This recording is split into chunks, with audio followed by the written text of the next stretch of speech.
moving for discussion before the vote or discussion as each? I think we need to have discussion before we do the two-thirds roll call vote. Well, we need 2/3 to get into the floor, correct? So you want to have a discussion before we do that? Yeah. Okay, all right, well, then we got to do a roll call vote afterwards. Yes. Make sure we got it. Okay, we're on the same page. We agree. Yes. Okay, I'd like to make a few comments on this resolution. I'm going to read them because I've had a lot of input from the public on this, and I'm supervisor, and I want to make sure that I get all of this listed that I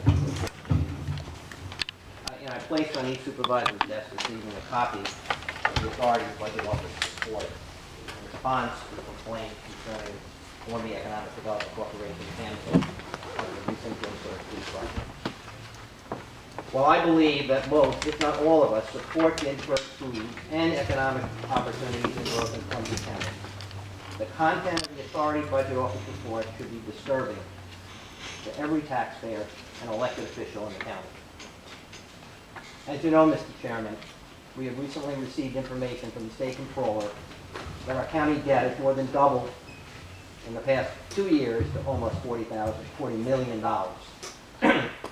And as I know you also know, our Board of Supervisors has provided millions of dollars of taxpayer money funding the Columbia Economic Development Agency over the past several years, with the expectation, I believe, that the directors and officers of that agency will discharge their duties in full compliance with the law, disclosing all potential conflicts of interest and free of any self-dealing where the interests of a director or officer may be viewed as contrary to their fiduciary duties and the interests of the corporation and the public.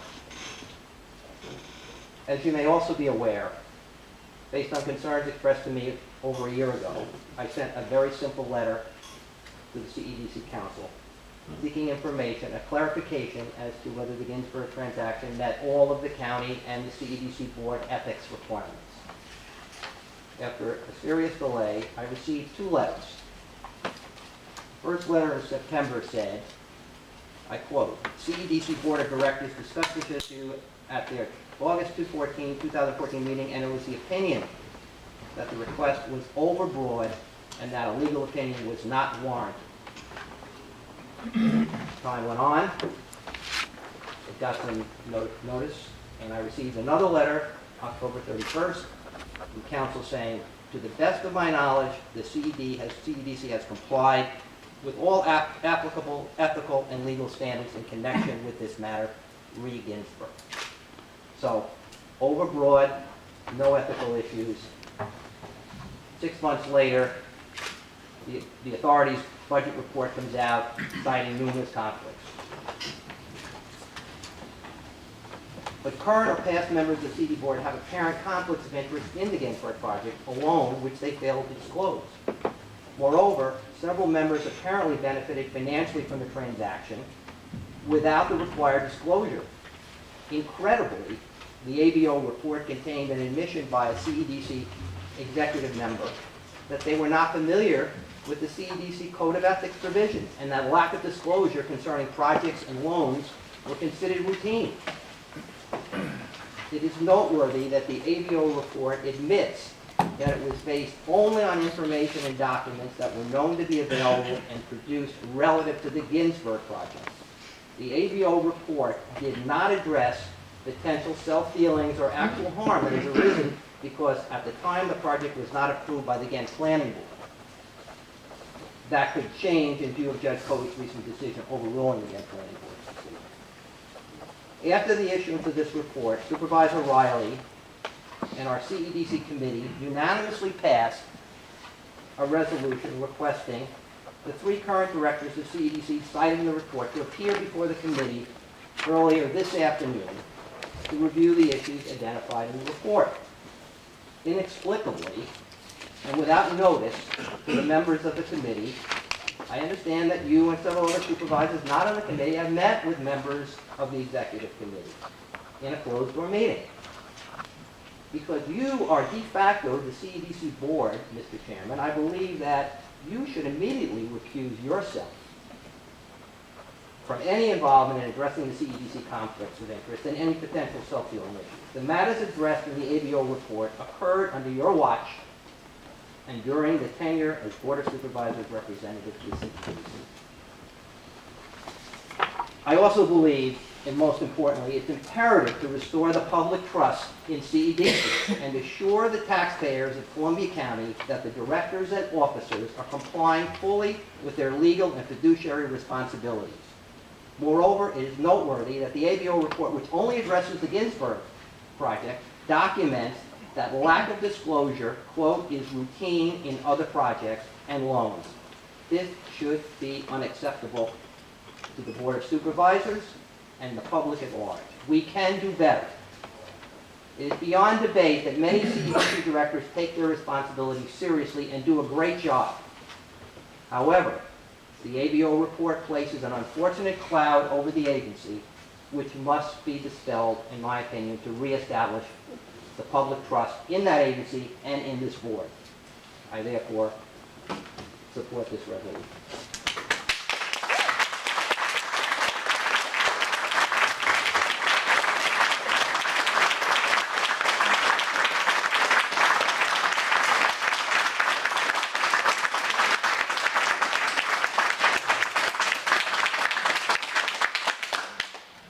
Did anybody else want to comment before we vote on bringing this matter to the board? Yes.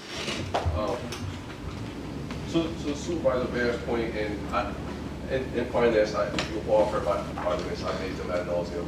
I'm sure you know all these things. So I'll be very to the point. I agree with everything that Supervisor Bear said. I think when we are elected, we have a fiduciary responsibility.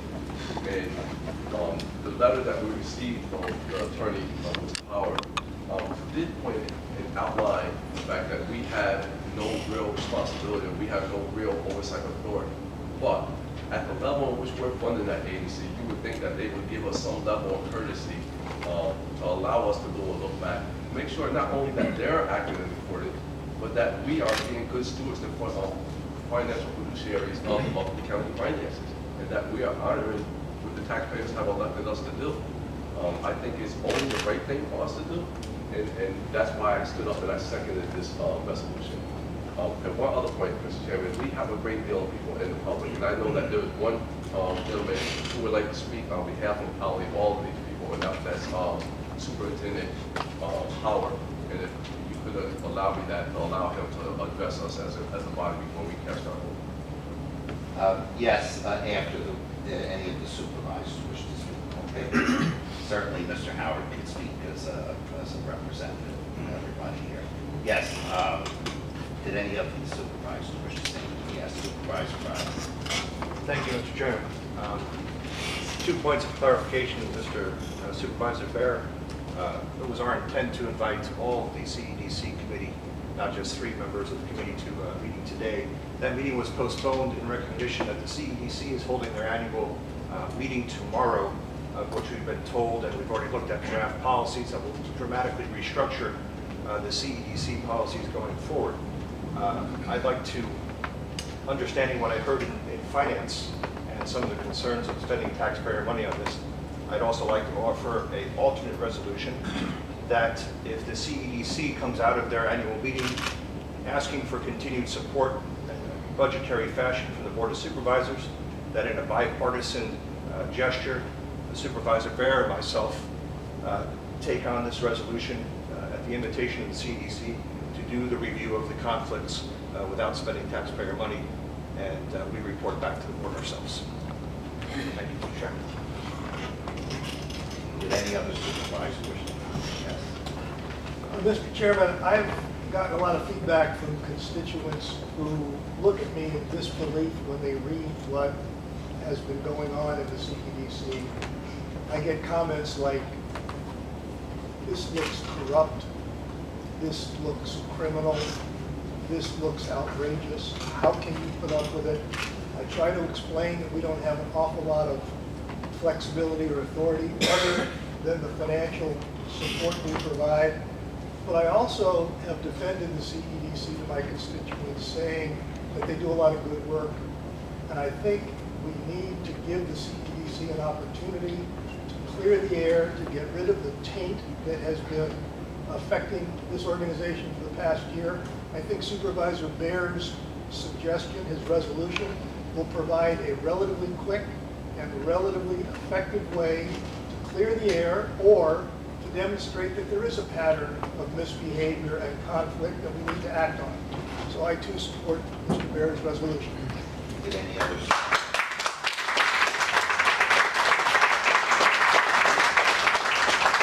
Did any other supervisors wish to address? Mr. Chairman, I just wanted to know if we have a legal opinion on whether we have the authority to do such an investigation. We have the FOIL information. County attorneys, raise your hand. Yeah, there's been some discussion about this, and it came up in economic development. I think even the chair, we've acknowledged that the CEDC is a separate not-for-profit corporation that we fund. Your authority over them is limited to your decision to fund or not to fund. Going forward, you can make the request. If they decide as a separate corporation not to honor the request, you don't have a subpoena power, you don't have a power to compel. You have to bring an action of some sort to do that, which is probably not something that you do at this point. There's also been some discussion whether you could file a FOIL or a Freedom of Information Law request to get information on their loans and portfolios. You can definitely file a request. I gave the chair a copy of an opinion from the Committee on Open Government, where the Committee on Open Government believes that they're quasi-governmental and therefore should be subject to FOIL. Now, CEDC Council could take a differing opinion, CEC Board could take a differing opinion. But that's where we stand right now. That answers the question. Did any other supervisors wish to address? Yes. Mr. Chairman, I'd just like to say, for me, voting for this resolution is more or less to verify and clear the air. I mean, the CEDC has done a tremendous amount of good work in Columbia County, Benton County. I think we need to continue supporting them, but I also agree that there should be some kind of verification oversight. Look into this, basically clear the air. And that's certainly the way I feel. That's why I support, looking into this. Thank you. Supervisor Benson, you wish to speak? Yeah, I guess I'll just address the first vote, which would be a vote to bring this to the floor. It's quite frankly, it's hard to imagine that we wouldn't bring this to the floor, in my view. It's clear that there's a lot of unanswered questions. I personally am not a fan of the idea of spending $10,000 more to audit an organization that we fund to the tune of $437,000. I'll say it publicly because I suggested it in the Finance Committee.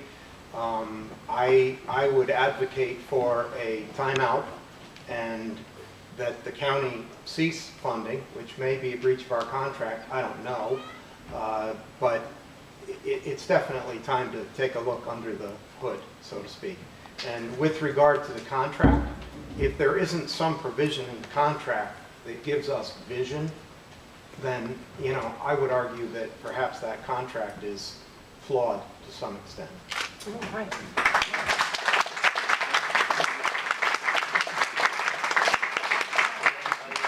Quick Yes. question, do we have a contract with them, Rob, or is that still hanging fire? We do not have a contract, a We written don't have a contract. There you go. Did anybody else wish to comment? Yes, Supervisor Blair. I'm going to pretty much echo the sentiments of Supervisor Benson. This resolution is authorization of retaining independent counsel to review certain economic development corporation loan files. And I'm agonizing over the fact that we have to spend $10,000 to do that. We have yet to even request it. Send a letter to them asking them, put some supervisors, including, I don't care who it is, but let's go review those files at no cost to the taxpayers. Whatever information we need, we'll feel comfortable with, why do we have to spend $10,000 to get that information? Thank you very much. Yes, Supervisor Nate. Mr. Chairman, I would sooner follow along with Supervisor Byler's suggestion than to spend $10,000, right now, and see what CEDC comes back to us after tomorrow in the retreat, and then there'd be a question of, do we want to continue funding them or not? It's more important to me, but to spend another $10,000 of taxpayers' money right now, I think that I would rather see Supervisor Riley's alternate resolution, where it would not cost us taxpayers money to do that. Thank you. Did any other supervisors, Sterling? Yeah, I just wanted to say that as a member of CEDC for 2.5 years now, I will be recusing myself from any votes on this situation because I have been on both boards and the advice of our attorney. And also, I would have been asked by a citizen of Hudson, Mr. Peter Young, if he could speak during the public comment period. Yes. Is there anybody else, other supervisors who would like to speak? Yes, Supervisor. As a Board of Supervisors recent appointment by you, Chairman Grattan, and also a member of the Finance Committee and an attendee at the CEDC Board Retreat, I'll be recusing myself also. Any other supervisors wish to speak? Yes, Supervisor June. Mr. Chairman, I understand and I agree that we don't want to spend taxpayers' dollars to go back and look through all of these things, but for me personally, I think doing it in-house is not the right approach. And the reason is because we should take it out of our hands. We should let somebody else look at it. We should not, anybody here shouldn't be involved. Someone else should just look at it. They should report back to us. We've paid them.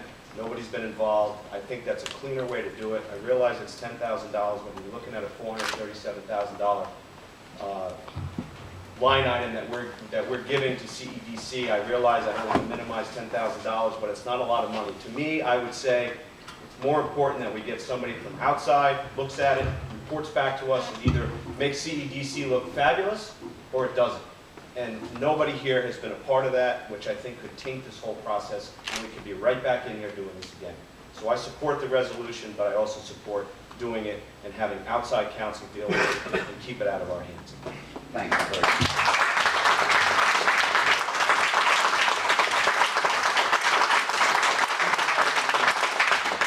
Mr. Chairman, I've heard everybody's concerns, and I think we're all concerned with public money that we spend here, but, to me, our Economic Development Corporation has done a lot of wonderful things. They're financially audited every year by other people, not us. Those audits have come back very good.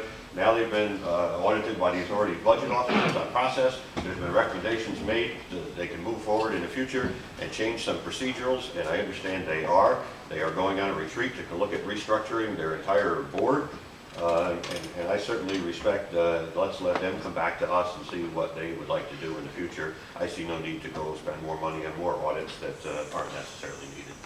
Thank you. Supervisor Thurston. Mr. Chairman, Mr. Knott, or Supervisor Knott, refers to looking at these loans as an audit.